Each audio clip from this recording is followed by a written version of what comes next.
साथियों, नमस्कार। मैं अपने वायदे के मुताबिक आप लोगों से इस बात की चर्चा कि how to prepare a criminal case पर वार्ता के लिए उपस्थित हुआ। मेरे साथियों, मेरे दोस्तों, कैसे मुकदमे की तैयारी की जाए, क्या क्या चीज़ों की आवश्यकता है, कैसे आप केसों के बारे में तैयार करेंगे, ये एक बहुत बड़ा सवाल है। ये बातें पढ़ाई के दौरान नहीं बताई जाती। जब आप कचहरी आते हैं, जिन अधिवक्ताओं के साथ आप काम कर रहे हैं, वो भी लोग आपको कुछ नहीं बताते हैं। मात्र आप उनके पीछे पीछे उनकी कार्यशैली को, उनकी लेखन की कला को, उनके न्यायालय में प्रेजेंटेशन को देखते हैं और उसी से सभी लोग शिक्षा ग्रहण करते हैं। ये चीज जो मुकदमे की तैयारी के लिए नहीं है। मुकदमे की तैयारी के लिए आपको या नए आने वाले अधिवक्ता को या जो कार्यरत अधिवक्ता है उन्हें भी कुछ चीजें ऐसा है जिसकी जानकारी होना आवश्यक है। सबसे पहले बात कि आपके पास जब कोई मुकदमा आता है, शुरुआत करते हैं, तो आपको इन बातों पर बहुत ध्यान देना है। जैसे कि सिद्धि का भार, बर्डन ऑफ प्रूफ किस सेक्शन से किस सेक्शन में दिया गया है। जैसे 101 से लेकर 114 तक सिद्धि का भार दिया गया है। इसमें कुछ एक्सेप्शंस हैं, तो आपको हर केस की नोयत, हर केस अलग अलग तरह का होता है। जैसे कि आप लोगों के सामने सबने पढ़ा मे प्रिज्यूम और शैल प्रिज्यूम। मे और शैल में कितना छोटा सा अंतर है। इसलिए कि जो भी केस आप दाखिल कर रहे हैं, जो भी मुकदमा आप कंप्लेंट दाखिल करें, पुलिस का केस है, कोई भी केस है, तो सब किस श्रेणी में जाता है? मे प्रिज्यूम। ये मे प्रिज्यूम से शैल प्रिज्यूम कब होगा? मेरे साथियों, आप सोचिए कैसे, किन हालतों में शैल प्रिज्यूम होगा। इसके लिए क्या है, जो आपने केस दाखिल किया है, उस केस को शैल प्रिज्यूम करने के लिए आपको क्या करना पड़ेगा? उसके लिए मौखिक साक्ष्य होगी, मौखिक साक्ष्य डायरेक्ट होगी। दूसरा क्या होगा? डॉक्यूमेंट्री एविडेंस होगी। डॉक्यूमेंट्री एविडेंस प्राइमरी होगी। जब प्राइमरी डॉक्यूमेंट्री एविडेंस नहीं है, तो किन हालतों में सेकेंडरी एविडेंस को प्रूव किया जाएगा, ये आप लोगों की जानकारी में होना आवश्यक है। बगैर इस तथ्यों के जानकारी के आप प्रिपेयर केस को नहीं कर सकते। अगर आप ये सोचते हैं ये तो सब हमें आता है, तो आपको कभी कामयाबी हासिल नहीं होगी। अब मे प्रिज्यूम से शैल प्रिज्यूम में जाने के लिए क्या है, जब आपकी एविडेंस आ जाएगी तो काहे में जाएगा? कंक्लूसिव प्रूफ में। और जब कंक्लूसिव प्रूफ में जाएगा तो शैल प्रिज्यूम होगा, और शैल प्रिज्यूम के होने की स्थिति में मुकदमे में आप जीतेंगे। यहाँ तीन चीजें और आपको देखना है कि जब शैल प्रिज्यूम जाता है, एविडेंस कै तरह की होती है। बार बार मैं कहता हूँ, एविडेंस में reliable, totally reliable and totally unreliable. जहाँ पर एविडेंस टोटली रिलायबल है वहाँ क्या होगा, आप मुकदमा हारेंगे ही हारेंगे। जहाँ एविडेंस पार्शली रिलायबल है वहाँ डिस्क्रिशन ऑफ द कोर्ट है। जहाँ एविडेंस टोटली अनरिलायबल है वहाँ आप जीतेंगे जीते, no court can convict the person. तो आपको क्या करना है, जब भी ये दिमाग में होना चाहिए, एविडेंस को टोटली अनरिलायबल करना है। मेरे साथियों, ये तो आपको पहला स्टेप है। अब पहले स्टेप में आपने देखा दस्तावेज प्रूफ, नॉट प्रूफ, डिसप्रूव होते हैं, 3 पढ़े हैं। जो आप ये देखते हैं कि चेक को प्रूव कराया गया, नक्शा नजरी प्रूव कराया गया, जीडी प्रूव कराई गई, मेडिकल एविडेंस में प्रूव करवाया गया, फर्द प्रूव करवाई गई, आपको इनमें क्या करना है, इन्हें जो प्रूव करवाया गया, प्रूव किस सेक्शन में कराया जाता है? आप में से कितने लोग जानते हैं? सच दिल पे हाथ रखें और बताइए, नहीं पता ना? 67 इंडियन एविडेंस एक्ट में प्रूव कराया जाता है। तो जो प्रूव कराया गया, आपने उस फैक्ट को, उस तत्व को जो उसमें लिखा है, उसे किसी तरह नकार दिया, जिरह से निकलवा दिया, तो किस में चला जाएगा, डिसप्रूव में। जब डिसप्रूव में चला जाएगा तो दस्तावेज क्या हुआ, वो डिसप्रूव हो गया, ओरल एविडेंस से कार्बोरेट नहीं होगा, तो क्या होगा, आप जीतेंगे। तो मेरे साथियों, ये बेसिक फंडा। अब इसके अलावा दूसरा फंडा क्या है कि आपको जिस केस का भी, जिस धारा का भी केस है, उसका आपको बेसिक इंग्रेडिएंट्स मालूम होना चाहिए। अगर आपको बेसिक इंग्रेडिएंट्स नहीं पता है तो आपको कभी कामयाबी नहीं मिलेगी। मेरे साथियों, मेरे दोस्तों, अभी मैं एक सवाल करूँ ना, बहुत से लोग नाराज हो जाएंगे और कहेंगे कि ये अब कत्ल का मुकदमा ले लेते हैं, 299 और 300 आईपीसी में डिफरेंस नहीं है। 299 में 6 चीजें दी हैं, 300 में 4 चीजें दी हैं, तो उनमें क्या डिफरेंस है? कब केस 299 का बनेगा, कब 300 का बनेगा, कब एक्सेप्शन है? और आप लोगों के पास आ गया, आपने अपने आप उन केसों को ले लिया। इसके लिए मैं ये आपसे गुजारिश करता हूँ, आप अपने सीनियर से उनके साथ खड़े होइए, उनके साथ खड़े होकर मुकदमे को तैयार करिए, उनके साथ जिरह करिए, उनके साथ पता करिए। आप ले लेते हैं। अब इसी में आपने 304B का केस ले लिया। अब 304B के लिए बेसिक इंग्रेडिएंट्स क्या है? मैं फॉर एग्जाम्पल बता रहा हूँ कि how to prepare your case. इसके लिए मैं 4-6-8 बार में आपने 304B का केस ले लिया, मैं रोज देख रहा हूँ, आपको बेसिक इंग्रेडिएंट्स नहीं पता है। बेसिक इंग्रेडिएंट्स क्या है? 7 साल के अंदर मौत, unnatural death, demand of dowry, soon before a death, सेवा सब्जेक्ट टू क्रूरल्टी। ये 4 चीजें हैं। अब इन 4 चीजों के लिए 113B का प्रिजम्पशन है। उस प्रिजम्पशन में क्या है?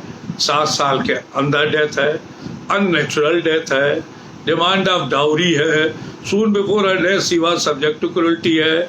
आपने गवाहों को स्टाइल कर लिया, आपने गवाहों को तोड़ लिया, आपने उल्टे सीधे सजेशन दे दिए। अब उसके बाद मौत आपके घर में लड़की की हो रही है, आपने कह दिया कोई डिमांड नहीं थी, आपने कहलवा दिया साहब कोई परेशान नहीं करते थे। अब लड़की मरी है स्ट्रैंगुलेशन से, तो कौन बताएगा? 106 का प्रिजम्पशन एविडेंस एक्ट में, when any fact which is in the knowledge of the person, the burden lies on that person. आपकी जिम्मेवारी है। आपने गवाह तोड़ लिए, वो स्टाइल कर लिया, और उसके बाद सजा हो रही है। क्या कहते हैं कि साहब जज साहब ने जुगाड़ नहीं करी, पार्टी को भी धोखा देते हैं, अपने आप को भी धोखा देते हैं। कभी आपने इस बात को सोचा? क्यों सोचने की जरूरत नहीं है। सीधे आके एकदम बड़े वकील बनने के उसमें दूसरे का सत्यानाश हो जाए, हर अधिवक्ता को ये सोचना आवश्यक है। अब 302 का मुकदमा आपने ले लिया। अब 302 का मुकदमा कै तरह का है? 2 तरह का है। एक है सर्कमस्टांशियल एविडेंस का और एक है डायरेक्ट एविडेंस का। डायरेक्ट एविडेंस में 6 बेसिक चीजें हैं जो कि आपको तोड़नी है। प्रोबेबिलिटीज पे मुकदमा चलता है। जब प्रोबेबिलिटीज पे मुकदमा चलता है, हमारे कुछ बहुत से साथी क्या वो बहस करेंगे, साहब मरा तो मरा है, ये बताए कैसे मरा। भाई किस परिविधान में हम बताएं कैसे मरा, ये जिरे होती है। जज भी सोचते क्या 101 एविडेंस में क्या कह रहा है, जो बर्डन आपने लगाया है वो आपको सिद्ध करना है। Burden lies on prosecution. कब शिफ्ट होगा, जब हम अपने ऊपर बर्डन एक्यूज लेगा। मेरे साथियों, इस तरह के खड़े हो जाते हैं और फिर बड़ा जोर से हंसते हैं, ये नहीं सोचते हैं वैसे ही उन्हें गुरु मिल जाते हैं जो उल्टी सीधी बातें बताते हैं। मर्डर के केस के लिए आपको सबसे पहला है मोटिव। हर मर्डर में, हर चीज में कोई मोटिव होगा और उस मोटिव के लिए ऐसा पहला मोटिव है। दूसरा FIR।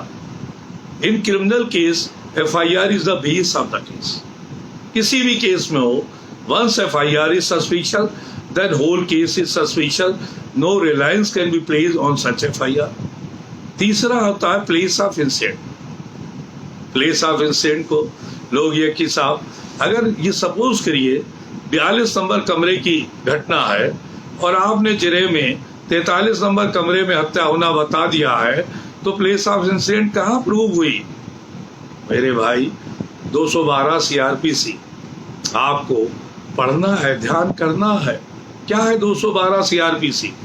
212 CRPC है, उसमें लिखा है घटना का समय, घटना का दिनांक, घटना का स्थान, घटना का प्रकार। उसमें लिखा जाएगा 7 बजे इस तारीख को कमरा नंबर इतने में आपके द्वारा इस हथियार से जैसा भी जो केस है हत्या कर दी। आप 302 के दोषी हैं। अब घटना स्थल तो आ गया आपका 42 नंबर था, जिरे में आ गया 43 नंबर, तो क्या हुआ, प्लेस ऑफ इंसिडेंट शिफ्ट हो गई, घटना का समय शिफ्ट कर लिया। मेडिकल वर्सेस ऑकलर में चोट आई, सपोज करिए गनशॉट इंजरी आई और उसमें चोटें आई चाकू की, तो मेडिकल वर्सेस ऑकलर बदल गया। अब बहुत से लोग साफ सजेशन दे दिया, जो हाँ केस में आई विटनेस अकाउंट नहीं है, केस प्रोबेबिलिटी पे डेवलप कर रहा है, उसमें आपको कई तरह की प्रोबेबिलिटी बनानी है। अदालत के अंदर कई तरह की प्रोबेबिलिटी, 2 व्यूज, मतलब केस में 2 व्यू हो जाए। अगर 2 बिंदु व्यू हैं तो किससे फायदा मिलेगा, अभियुक्त को, पर इतनी जानकारी नहीं है। उसके बाद क्या आएगा, presence of witnesses. Presence of witnesses के लिए क्या है, उनका 161 रिकॉर्ड होता है। 161 पहला वर्जन है जो पुलिस द्वारा रिकॉर्ड किया जाता है। आपको क्या करना है, जब उसका स्टेटमेंट इन कोर्ट होता है, आपको क्या करना है, उसमें 145 क्यों दिए एविडेंस एक्ट, ये हमें नहीं मालूम। प्रीवियस स्टेटमेंट को कन्फ्रंट करिएगा, कंट्राडिक्ट करिएगा। अगर आपने कन्फ्रंट और कंट्राडिक्ट कर दिया तो एविडेंस पढ़ी कहाँ जाएगी। उसके बाद उसकी टेस्टमनी को इम्पीच करिएगा। 155 157 में टेस्टमनी आपने डिस्ट्रॉय करी, पढ़ी कहाँ जाएगी मेरे भाई। जो स्टेटमेंट FIR में नहीं है, 161 में नहीं है, फर्स्ट टाइम इन कोर्ट है, क्या वो पढ़ा जा सकता है। हमारे साथियों ये भी नहीं पता है। तो जब नहीं पता है तो ये बातें सीखना बहुत जरूरी है। उसके बाद क्या आएगा, मैनर ऑफ असॉल्ट। अब मैनर ऑफ असॉल्ट लोगों के पल्ले नहीं पड़ता है। सपोज कि गन शॉट इंजरी है, गन शॉट इंजरी से मौत हुई है और एविडेंस आई कि साहब बराबर में पैरेलल में उन्होंने आके गोली मार दी, ठीक, अब गोली लग गई, मर तो गया। अगर उसमें डायरेक्शन आपको क्या देखना है, डॉक्टर ने डायरेक्शन लिखता है, डाउनवर्ड है, अपवर्ड है, पैरेलल है, कहाँ से है। दूसरा ब्लैकनिंग है, टैटूइंग है, चारिंग है, क्या चीज है, इन चीजों को आप देखेंगे। अगर आपने डायरेक्शन डाउनवर्ड है, इसका मतलब ऊपर से फायर हुआ। अगर आपने साक्षी से नीचे से फायर करवा दिया तो क्या हो जाएगा, अपवर्ड डायरेक्शन हो जाएगी। It means I witness account total खत्म हो जाएगा। मेरे साथियों, इसके लिए बड़ी मेहनत करनी होती है, इसके लिए बड़ा डेडिकेशन है, इसके लिए रोज पढ़ना है। अब आपने मेडिकल वर्सेस ऑकुलर तोड़ दिया, अब आई विटनेस अकाउंट को इससे तोड़ दिया। अब सपोज करिए एक आदमी के सिंपल चोट है, उस सिंपल चोटों का कोई एक्सप्लेनेशन नहीं है, कैसे आई? तो आप प्रोबेबिलिटी कर सकते हैं ना, इस तरह भी हो सकती है, इस तरह भी, कि burden always lies on the prosecution, prosecution must prove his case beyond reasonable doubt. आपको केवल डाउट क्रिएट करना है। तो मेरे साथियों, एक सेक्शन और आती है 58 evidence act, the fact which is admitted by both the party need not to be prove. इसका इस्तेमाल अलग तरह से है, हर जगह नहीं है। आपने खड़ा कर दिया कि साहब सजेशन दे दिया कि साहब छत से गिर गया, सजेशन दे दिया, इससे क्या फर्क पड़ रहा है? अगर आई विटनेस अकाउंट नहीं है, आपको दो व्यूज तैयार करने हैं। आपको ये सजेशन नहीं देना है कि आपके सामने इस समय टाइम प्लेस का एडमिशन नहीं करना है। आपको ये सुझाव नहीं देना है कि चोर मार गए, आपको सुझाव नहीं देना है कि बदमाश मार गए। आपको क्या सुझाव देना है? जिस तरह, जैसे, जिस प्रकार, जिस स्थान की घटना बता रहे हैं उस तरह वैसे उस स्थान पर कोई घटना घटित नहीं हुई। अब इसके बाद क्या आता है भाई? उसके बाद आता है इन्वेस्टिगेशन। अब इन्वेस्टिगेशन में सपोज करिए साइट प्लान जो है 162 से हिट होता है, 162, मगर साइट प्लान बात फॉर्मेलिटी नहीं है। अगर आपने साइट प्लान को तोड़ दिया to fix the exact place of incident, अगर नहीं कर पा रहे तो क्या हो जाएगा? जब आपको बेसिक ही नहीं पता है तो आप जिन्हें क्या करेंगे? अब उसके बाद आता है 302 में ही इन्वेस्टिगेशन हो गया। अब रिकवरी, अब जब रिकवरी आएगी, दो तरह की रिकवरी है, एक सडन रिकवरी है और एक 27 एविडेंस एक्ट में है। 27 एविडेंस एक्ट समझने के लिए बहुत आपको अपना मन मस्तिष्क लगाना पड़ेगा, अच्छे सीनियर को भी मन मस्तिष्क लगाना पड़े। 27 क्या है? 27 एविडेंस की रिकवरी क्या है मालूम आपको? 27 एविडेंस एक्ट पढ़िए, क्या है? When the accused was in police custody, any statement regarding any recovery or discovery is given relating to an offense, and on the basis of that any recovery and discovery is done, then only that portion regarding the recovery is admissible in evidence. मगर जो होता है police custody remand हुआ, उसमें बयान कहाँ लिखा गया? जेल में। जब जेल में बयान लिखा गया, कौन सी परिधि में आता है? धारा 161 में, कि जुडिशियल कस्टडी में है। जुडिशियल कस्टडी में जो वो बात बता रहा है उसमें कोई बरामदगी होती है तो बरामदगी नहीं मानी जाएगी, 27 की नहीं मानी जाएगी, वो केवल कन्फ्रंट और कंट्राडिक्शन के लिए मानी जाएगी। तो मेरे भाइयों, पता नहीं आए बाएं सट चले रह रहे। तीसरी चीज, जब अब रिकवरी के बारे में आपको 165 CRPC पढ़ना है। कब रिकवरी होगी, कैसे होगी, क्या क्या नॉर्म्स अपनाए जाएंगे, कहाँ फर्द बनेगी, फर्द के क्या क्या नॉर्म्स हैं, उसके लिए सेक्शन 100 CRPC आपको मालूम होना चाहिए, उसमें क्या मैंडेटरी है, क्या चीज है। उसके बाद आपको सेक्शन 50 कि जो पकड़ा कोई भी जाएगा तो उसे वो चीज बताई जाएगी कि आप किस अपराध में है। अब आपने देखा रिकवरी मेमो में जो बनाया, 3 लोग पकड़े गए और उसमें एक को फर्द की नकल दे दी गई, 2 की सहमति से। तो क्या ये रिकवरी मेमो वैलिड है? दूसरा चीज, joint recovery memo is not permissible. संयुक्त फर्द बरामदगी विधिक रूप से ग्राह्य नहीं है। ज्वाइंट स्टेटमेंट विधिक रूप से ग्राह्य नहीं है। इसमें मैं कई बार बता चुका, नन्ना versus state Allahabad high court का है कि joint recovery memo is not permissible. मालूम नहीं लोग कूदाफांदी करते रहेंगे। एक चीज और आपको बता दूं कि एक मर्डर का केस है, सपोज करिए आपके सामने, उस मर्डर के केस की एविडेंस हो रही है। उस मर्डर के केस में बाद में पुलिस ने एक कार लगा दी। जब गिरफ्तारी करी तो कार की एक बरामदगी कर दी। कार चोरी के बारे में कोई एविडेंस नहीं है। जब गिरफ्तारी करी तब तक कोई एविडेंस नहीं है। और जब गवाहों ने कह दिया, मुलजिम ने कह दिया साहब ये कार चोरी की है, तो भाई जब चोरी का नहीं है तो कैसे चोरी में उसका चालान हो जाएगा? वो कार कहाँ से मिल जाएगी? वो कार कहाँ से? मगर हमारे वहाँ तो आप ब्लफ मारना नंबर 1 काम है।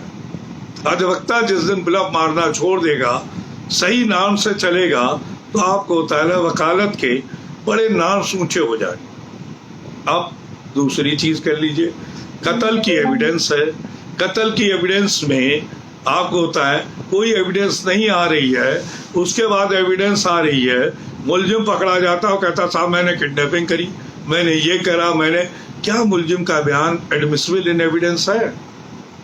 इसके लिए आपको 133 या एविडेंस एक्ट पढ़ना पड़ेगा।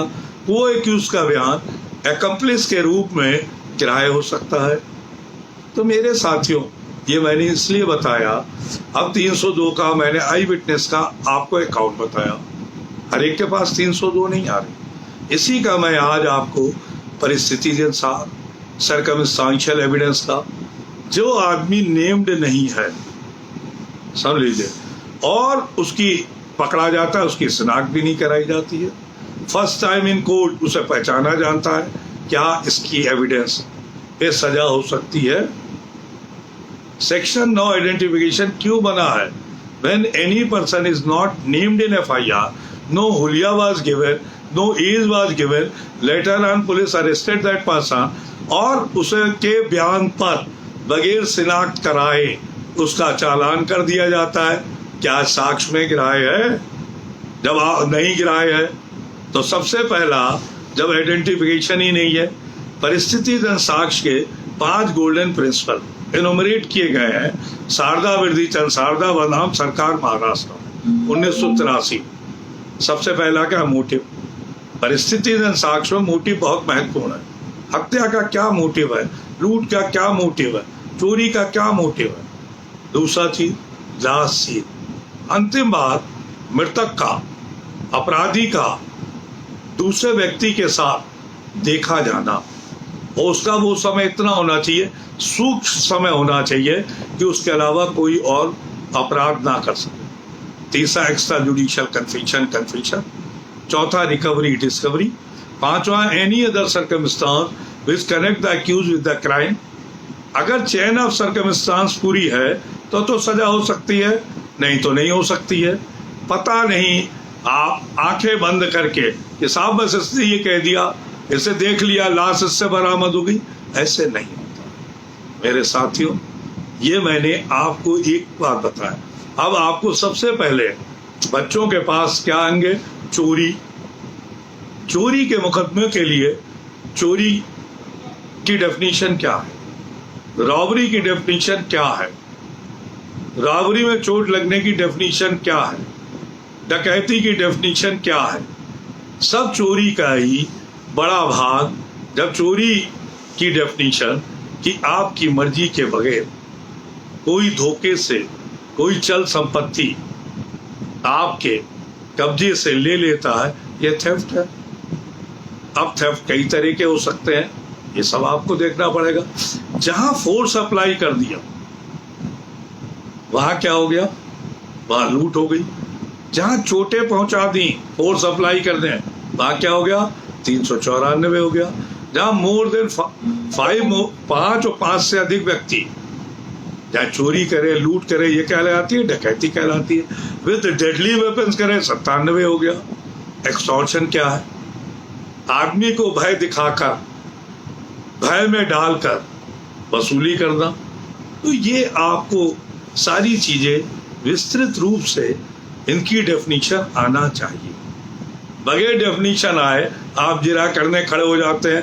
रोज मैं देख रहा हूं अदालतों में, क्या कहा जाए, क्यों खिलवाड़ कर रहे हैं, क्यों अपने साथ खिलवाड़ कर रहे हैं, क्यों आपको नहीं पता है, पूछना चाह रहे हैं, आप अधकचरे से क्यों पूछ रहे हैं जो आपसे भी कम आता है। दूसरी चीज मेरे साथियों, सिंपल इंजरी और ग्रीवियस इंजरी, यही तो सबसे पहले मिलेगा। 23, 323, 324, 325, यही तो केस आपको मिलेंगे।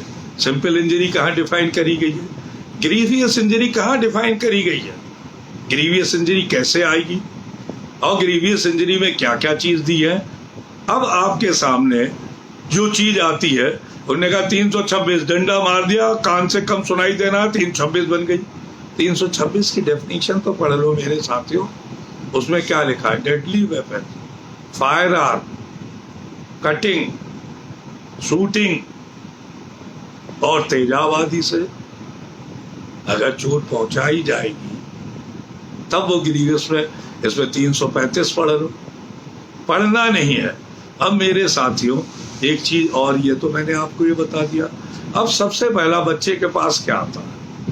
जो नया बच्चा है उसके पास क्या आता है? उसके पास आएगा दफा 25, उसके पास आएगा दफा 60, उसके पास क्या आएगा? 323, उसके पास क्या आएगा? एनसीआर 155(2). तो एनसीआर में आपको क्या करना है? आपको 155 का 155(2) की दरखास्त के बगैर विवेचना के कोर्ट के आर्डर के पुलिस चार्जशीट नहीं लगाई। दूसरी चीज आप ये ध्यान रखिए, अगर चार्जशीट 323/504 में लग रही है और चार्जशीट लग गई तो इसका ट्रायल कैसे होगा? 2D की तरह होगा मेरे भाई। अगर चार्जशीट आप दरखास्त दीजिएगा, कंप्लेंट केस के रूप में तैयार होगा। कंप्लेंट केस कैसे चलेगा? 200, 202, 244, 245, 246। और स्टेट केस कैसे चलेगा? ये आपको मालूम है। चाहिए वारंट ट्रायल कैसे चलेगा? मजिस्ट्रेट ट्रायल कैसे चलेगा? मालूम नहीं है, बस इधर धक्का मुक्की। तीसरी चीज आप ये देखिए कि सेशन में अक्सर मैं देखता हूँ बड़े बड़े सीनियर, प्रोसिक्यूशन एविडेंस चल रही है, प्रोसिक्यूशन एविडेंस चलने में आपने दरखास्त दे दी, भाई डिफेंस आएगा तब दरखास्त दीजिएगा। उस समय एक बात की तो दरखास्त, कुछ दस्तावेज आप पत्रावली फैला के उनसे पूछना चाहते हैं, इस बात की तो दरखास्त चल सकती है, अदरवाइज नहीं चलेगी। तो यहाँ पे बहुत, अब किसी बच्चे के पास जब पहला केस आ रहा है, मैं उन बच्चों को बता रहा हूँ कि ये कई दिन, 8 दिन चलेगा। जब आता है सबसे पहले आप केस डायरी लीजिए, समझ गए? केस डायरी किसी तरह आप लीजिए, उसकी ब्रीफ बनाइए। ब्रीफ क्या होता है? घटना का समय, दिनांक, स्थान, FIR का समय, स्थान, दिनांक, चेक किस GD के तहत कटी, उस GD का नंबर, सारा जो GD है वो नंबर किसका, क्या, उस GD में कौन कौन थाने गया था। यह आपको मैं बता रहा हूँ बेसिक। GD बहुत महत्वपूर्ण होती है। कभी कभी लोग कहते हैं कि हम थाने गए थे, साथ में गए थे, GD में इंदराज नहीं होता है। तो इसका फायदा आपको मिलेगा कि आफ्टर थॉट विद कंसल्टेशन, ये लिखा है। दूसरा, IO ने कब स्टार्ट किया विवेचना, किस तारीख को बयान लिए, किसके बयान लिए, क्या क्या करा, वो आप पूरा अपना ब्रीफ बना लीजिएगा। आपने 1 पेज का ब्रीफ बना लिया तो आपको फिर केस डायरी और किसी देखने की जरूरत नहीं पड़ेगी। आपने 161 भी थोड़ा थोड़ा लिख लिया, जिससे अब जब गवाह गवाही देने आता है तो आपको उस गवाह को टोटली अनरिलायबल करना है। क्या करना है? आपके पास ब्रीफ है, आपको उस लाइमलाइट से एक दूसरा केस पैरेलल चलाना है। वो कहता है, किसी को नहीं रिकवरी का है कि साहब पुलिया से हमने गिरफ्तार किया। अब उसे पुलिया तो है कि थाने वाला है, पुलिया के पास से कर लिया या नत्थू लाल के बाग से कर लिया। अब आपकी जरे की काबिलियत ये है कि नत्थू लाल का जो बाग है उसके पूरब में क्या है, आप उसे घुमा के लाइएगा, उसे दिशा भ्रमित करिएगा। जो दिशा भ्रमित करिएगा तो गिरफ्तारी का प्लेस को शिफ्ट करिएगा। जब प्लेस शिफ्ट कर दीजिएगा तो क्या होगा? जब प्लेस शिफ्ट हो गई तो गिरफ्तारी और रिकवरी। अब जब गिरफ्तारी होती है, 2 चीजें हैं। उसने गिरफ्तार करा दफा 25 के लिए, गिरफ्तार करने के बाद वो कहता है, एक चीज का सवाल आज तक आप किसी से पूछ ले, पहले मुर्गी आई या पहले अंडा आया? आप हंसेंगे आप लोग, अगर ये सवाल ऐसा है ना। ये आप गूगल से सर्च करिए, अपने सीनियर से सर्च करिए और बुजुर्गों से सर्च करिए कि पहले मुर्गी आई पहले अंडा, कोई नहीं बता सकता। ऐसे लिए पुलिस वाले ये नहीं बता पाएंगे पहले फर्द लिखी या पहले माल सील किया। मेरे भाई सबसे बड़ी इसी में फंस जाएंगे। अगर माल सील कर दिया तो उसका डिस्क्रिप्शन फर्द में कैसे आएगा? अगर माल सील नहीं किया तो ये माल सील कैसे लिख गया फर्द में? फर्द कब पूरी होती है? फर्द जब पूरी होती है जब गवाहों के, मुलजिम के, सबके हस्ताक्षर हो जाते हैं। अगर हस्ताक्षर नहीं हुए तो फर्द पूरी नहीं हुई। आपने एक बार फर्द को सस्पिशियस कर दिया।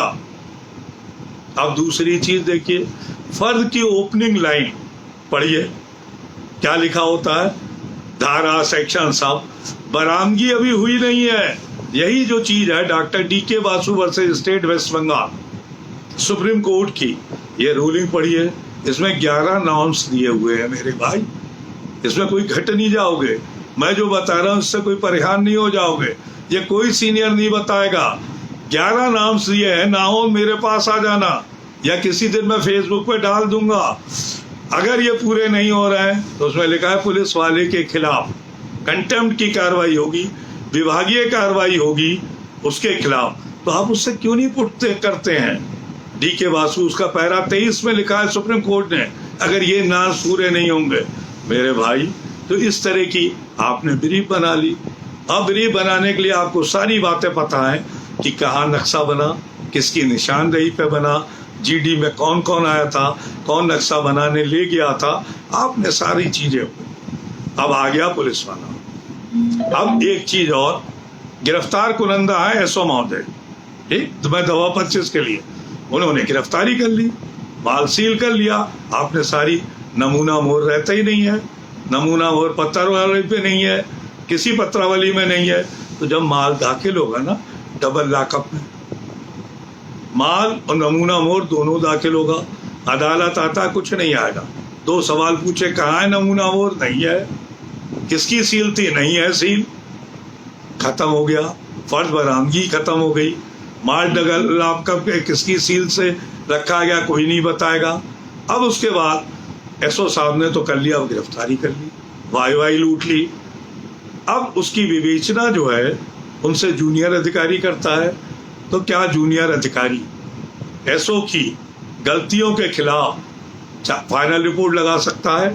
इस पे उच्च न्यायालय की सीधी नजीरें हैं कि अगर अरेस्टिंग सीनियर अधिकारी है तो जूनियर अधिकारी विवेचना कर रहा है तो ये विवेचना इल्लीगल है। ये ला मैं आपको दे दूंगा। दफा 25 के बारे में बता रहा हूँ। अब आपने 165 के तहत नहीं हुई, जनता के 2 गवाह नहीं आए, 50 की कंप्लायंस नहीं हुई, तो फर्ज क्या हो गई? इलीगल प्रिपरेशन फर्ज एट स्पॉट नहीं हुई। अब आगे और महत्वपूर्ण आई है, जब जूनियर आता है ना तो जब GD से निकालेगा, थाने की GD से, तो माल इंटैक्ट होना चाहिए, उसमें सीलें लगी होना चाहिए, सील से मिलान होना चाहिए जो कहीं नहीं है।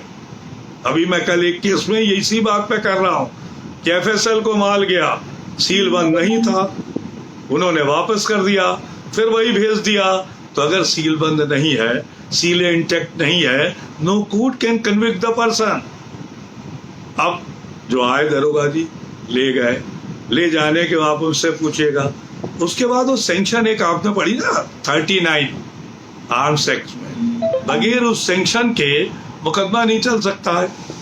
अब आपने देखा अरेस्ट पुलिया के पश्चिम से दिखाया है, ठीक, आपने पूरी फाइल पढ़ ली, और सेंक्शन में DM साहब ने टाइप होता है, उनने कहा पुलिया के दक्षिण से पकड़ा गया, तो प्रॉपर सेंक्शन कहाँ है? तो आप 2 ही सवाल पूछेंगे कि देखो पुलिया के दक्षिण से तो गिरफ्तारी नहीं हुई है, DM साहब ने जो सेंक्शन दिए वो गलत दिए, तो केस खत्म। बगैर सेंक्शन के मुकदमा कहाँ चल जाएगा? अब इसके आगे और आ जाइए, और ये है सेंक्शन के लिए सेंक्शन कौन प्राधिकृत है? सेंक्शन देने के लिए केवल DM प्राधिकृत है, और कोई नहीं दे सकता, किसी को पावर डेलीगेट नहीं हो सकती। आप जरे पूछिए सेंक्शन क्या DM के ऑफिस गए थे, DM के चैम्बर गए थे, कहाँ गए थे? तो वो उसका जवाब आए बाएं साए देगा, वो कहेगा जे बाबू ने टाइप करा के दे दी, आपका काम बना गया। 39 में सैंक्शन में डीएम महोदय ने अपना दिमाग का इस्तेमाल नहीं किया, तो दफा 25 के लिए आपको कितना आसान छोटा सा मैंने ही बताया। अब इसी में 4/25 चाकू के बारे में आपको मालूम है, इसका एक नोटिफिकेशन होता है। जब चार्ज बनता है आप देखिए वो नोटिफिकेशन है या नहीं। अगर उस नोटिफिकेशन नहीं है, एक ही सवाल पूछिए, किस नोटिफिकेशन का उल्लंघन किया जो इसे आपने पकड़ा? कसाईयों के पास, चाकुओं पे इन पे कोई लाइसेंस नहीं। चाकू जो फल प्रोहिबिटेड फल से ज्यादा उस पर लाइसेंस है, उसका नोटिफिकेशन चार्ज में लिखा होना आवश्यक है। उन चीजों को आप लोग पूछिए, नहीं पूछेंगे तो भाई क्या होगा। यहाँ जो सीनियर हैं, मुझे कहना नहीं चाहिए, जो सीनियर 90%, कोई सीनियर के पास बहुत काम है वो आपको नहीं बता सकता, और बताने का उसका दोष भी नहीं है। जो सो कॉल्ड सीनियर बनते हैं उन्हें खुद नहीं पता है, तो आप उनके चक्रव्यूह में ना फंस जाए। ये बात मैं बहुत स्पष्ट कह रहा हूं। अब आपका दफा 25 में चार्ज हो गया, आपने गवाहों के बयान देख लिए, उसके बाद बनता है 313 बहुत महत्वपूर्ण है क्रिमिनल में। दो ही चीजें बहुत महत्वपूर्ण है, एक तो चार्ज में होता है टाइम, प्लेस, डेट और मैनर। दूसरा होता है 313, each and every aspect should be put to the accused. अगर ये चीजें नहीं पूछी कि कब करी गई है तो आप वैसे ही छूट जाओगे। लामाटो वर्सेस स्टेट बिहार में 4 मर्डर में। तो ये कुछ चीजें ऐसी हैं जो टेक्निकलिटी के साथ साथ आपकी पढ़ाई, आपके दिमाग, आपका प्रेजेंस ऑफ माइंड, आपका हाउ टू क्रॉस एग्जामिन, ऐसा ना हो आप उल्टे सजेशन दे दें। आपने अगर उल्टा सजेशन दे दिया तो कभी कभी वो गले की हड्डी बन जाता है। तो ऐसा ना करिए, सजेशन दीजिए जिस तरह जैसे, या जहां पर प्रोबेबिलिटी है कि ये छत से भी गिर के मर सकता है, ट्रेन के आगे भी गिर सकता है, तो आप वो प्रोबेबिलिटी को डेवलप करिए और डेवलप करने के बाद उसका फायदा उठाइए। अभी रिसेंट 2024 में माननीय उच्चतम न्यायालय द्वारा 5 नजीरें ऐसी आई हैं जिसमें कहा कि contradiction, only on the basis of contradiction उन्हें मर्डर जैसे ट्रायलों को एक्यूटल करा। तो मेरे साथियों 35 मिनट हो गए। आज ये पहला चैप्टर आपको अच्छा लगा होगा। अगर अच्छा लगा हो तो आप इसे फॉरवर्ड करें, जिससे हमारे और साथी, हमारे और अधिवक्ता, हमारे और बहुत से लोग जो कानून के पीछे आ रहे हैं वो इसका फायदा उठा सकें। मेरे साथियों, मेरे दोस्तों, ये इसी तरह की ये सीरीज चलती रहेगी। और जाते जाते मैं आपसे एक बात और कहना चाहता हूं कि मैं इस bar council of Uttar Pradesh के सदस्य पद का प्रत्याशी हूं, और आप लोग अपनी प्रथम वरीयता मुझे दें और फिर देखें वकालत के पेशे में किस तरह से एक बदलाव आएगा। और आपको यह आश्वासन में विश्वास दिलाता हूं, एक बार जीतने के बाद दोबारा उस पद पर नहीं लड़ूंगा। आप जो लोग आए मुझसे पूछिए कि पद की लालसा क्यों, बार बार आप उस पद पर क्यों प्रत्याशी बन रहे हैं अगर कोई लालच नहीं। तीसरी बात, और इस समय बहुत से लोग आएंगे, कोई डायरी बांटेगा, तरह तरह के प्रलोभन दिए जाएंगे। आप उन प्रलोभन से दूर रहें, उन प्रलोभनों में ना आए। केवल एक बात का जवाब पूछे, श्रीमान जी 5 साल डायरी नहीं, अब डायरी क्यों? 5 साल ये चीजें नहीं, अब क्यों? मैं आपके सामने एक चीज क्लियर कह रहा हूं, मेरे चुने जाने पर सबसे पहले आएगा एडवोकेट प्रोटेक्शन एक्ट, दूसरा आएगा हर अधिवक्ता के परिवार का स्वास्थ्य बीमा 20 लाख रुपए का, तीसरा आएगा हर अधिवक्ता को सरकार पर दबाव बनाकर चैम्बर प्रदान कराया जाना, तीसरा आएगा पारदर्शिता, बार काउंसिल के पैसे का प्रत्येक माह हिसाब पटल पर। चौथा, हर महीने प्रत्येक बार एसोसिएशन के पदाधिकारियों से बातचीत करके महीने में 2 बार कानूनी क्लासेस बार एसोसिएशन के सहयोग से प्रत्येक जिले में लगवाई जाएंगी, जिसमें पदाधिकारियों जजों को भी बुलाया जाएगा और नए नए कानून से हर अधिवक्ता को बताया जाएगा। 5वीं चीज, अधिवक्ताओं के खिलाफ चल रहे बार काउंसिल की डीसी 50 किलोमीटर के दायरे में ही डिसाइड होगी और 1 महीने के अंदर डिसाइड होगी। 4थी चीज, बार काउंसिल के रजिस्ट्रेशन का एक बार ही पैसा जाएगा, बार बार नहीं। 5वीं चीज, बार एसोसिएशन और बेंच के ऐसे मधुर संबंध बनेंगे जिसे आने वाला समय याद करेगा और जो अन्य पदाधिकारी अगली बार चुने जाएंगे उन्हें एक बना हुआ प्लेटफॉर्म मिलेगा। ये चीजें के अलावा अधिवक्ताओं के सम्मान के लिए अधिवक्ता भ्रष्टाचार के खिलाफ क्या कर सकते हैं, हड़ताल जैसे हथियार को भी खत्म किया गया, इस पे पुनः विचार किया जाएगा। अधिवक्ता के मान सम्मान एक चीज और, प्रत्येक जिले में हर न्यायिक अधिकारी के घर पर कैमरा लगा होगा, जिसका बॉक्स डिस्ट्रिक्ट जज के वहां होगा, जिसमें उन ब्लैक शिपों का खुलासा हो सके जो घरों जाते हैं। इसके अलावा अन्य प्राथमिकताएं मैं आप सभी से मिलकर करूंगा और एक चीज आपको आश्वासन व विश्वास दिलाता हूं कि कानून की प्रक्रिया बराबर चलती रहेगी। जो पिछले 3 सालों से आप लोगों के साथ मैं जुड़ा हूं, अगली बार इसी को आगे बढ़ाते हुए आप लोगों से पुनः गुजारिश, अगर आप लोगों को अच्छा लगे तो फॉरवर्ड करिए, अपने साथियों से कहिए और अगली बार ज़्यादा से ज़्यादा लोग जुड़िए, उसका फ़ायदा उठाइए और वो ब्लैक शिपों, वो लोग अभी निंदा करेंगे, उन निंदा करने वालों से दूर रहिए। निंदक नियरे राखिए, बिन निंदक सब सुन। मैं यही चाहता हूँ जितनी ज़्यादा निंदा हो उतना मुझ जैसे का, मेरा तो कुछ वो नहीं कर सकते, 47 साल की वकालत है और 2-4 साल रहना है, मगर ऐसा बनाना है कि आप सेल्फ मेड बने, शेर की तरह बने। आप वकील वो है जो कानून का जानकार है, वकील वो है जो बोल्डली अदालत में खड़ा होकर कर सकता है। वकालत और नेतागिरी 2 में बहुत बड़ा अंतर है। आप वकील बनिए और वकालत के गुण सीखिए। मुझे जो थोड़ा बहुत आता है वो मैं आपसे साझा करूंगा। शुक्रिया, गुड नाइट।